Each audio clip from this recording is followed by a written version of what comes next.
Welcome back to the channel. Today we are going to go through how we created sunset light without any sun. The idea behind doing a shoot like this is to create believable light.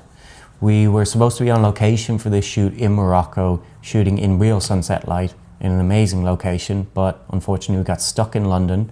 We couldn't leave, so we had to research studio locations that were going to work. We were originally going to use a natural light studio, but with natural light being so unpredictable, we decided we'd go with continuous lights. Flash was going to look too fake, and we just didn't want that kind of idea. We wanted something believable. We wanted to create a believable mood, something that made it look like you were there, you were on location with that person, but you weren't. You were in a studio. So the lighting style we ended up going with is called chiaroscuro. It's a lighting style that Caravaggio used to paint with. Now, in no way am I saying that this shoot was inspired by a Caravaggio painting. Far from it. But the lighting style definitely was. We wanted something that was quite harsh and really punchy. It was going to make the model stand out from the background. And that's where the whole thing started. The first thing we always do when we get to the studio is check all the equipment, the lighting, and then start setting everything up. For this shoot we rented two Arri 5K tungsten lights. They are absolutely massive and you would need a lot of equipment to run these outside, so a studio setting was perfect for this. They aren't expensive to rent though. I think it only costs about £25 per light, so we got two just in case. We also got a 4x4 silk. This was going to take the punch out of the light source in case everything looked way too harsh and we needed a softer feel. For the first setup, we pointed the light directly at the wall and used the polyboard and silk to create a small corridor of harsh light. It made it look like the light was streaming through a doorway or a window, and this was exactly what we wanted. Something that looked real, kind of.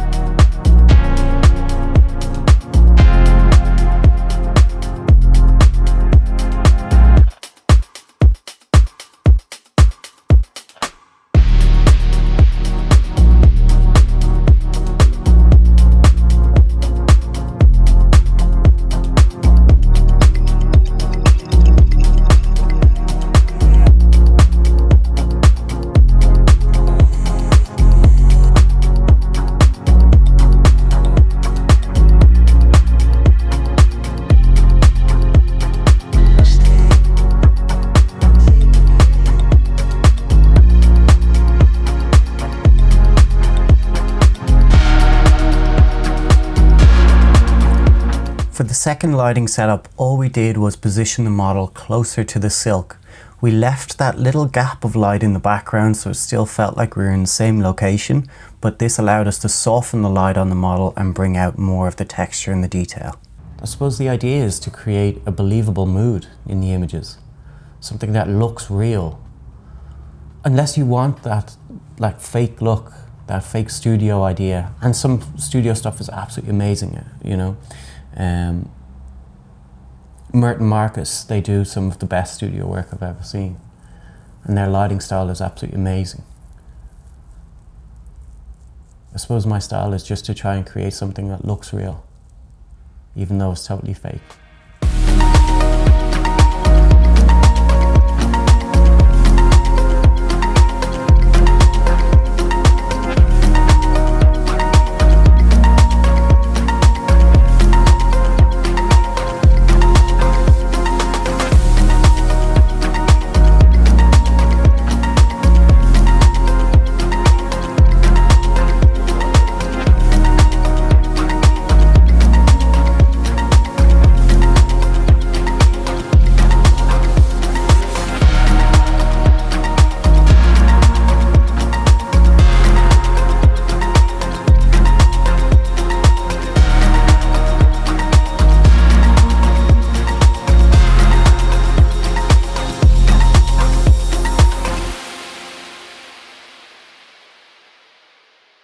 Once we knew what the light could do, it was experimentation time. We just played around with the position of the light to see what worked the best.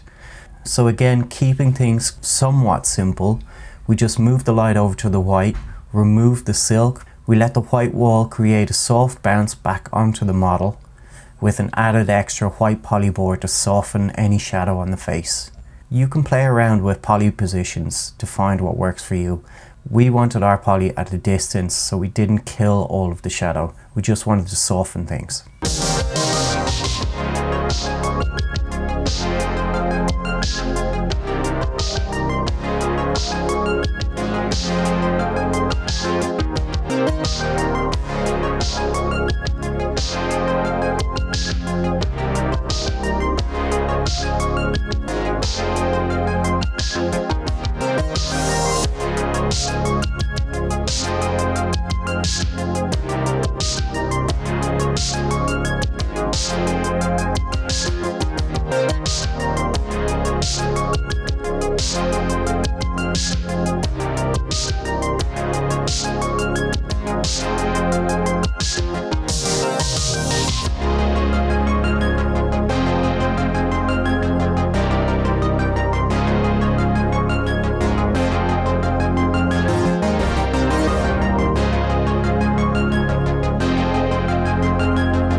I know shoots like this can look quite complicated, but they aren't really.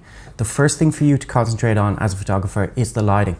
Once you understand what the light does, everything else becomes quite secondary. And that comes with experience. So just get out there, take photos, stay inspired. On days like this, I just take my camera and I just go walking, and I just take photos of what the light does, how it creates shape, how it creates atmosphere. And all this is just training my brain for when I'm in the studio and when I'm with a client, and I know exactly what I'm going to do and how I'm going to do it. I'm going to do a video on something like that in the future where I'm just going to strap a GoPro to myself, get out there, walk around, and you're going to see what I see. I'll leave links in the description below to all the equipment that we used today, from the lighting, the cameras. What else do we have? I think that was it. But look, feel free to ask me any questions. If you're unsure about anything when it comes to lighting, leave it in the comments down below and I'll get back to you.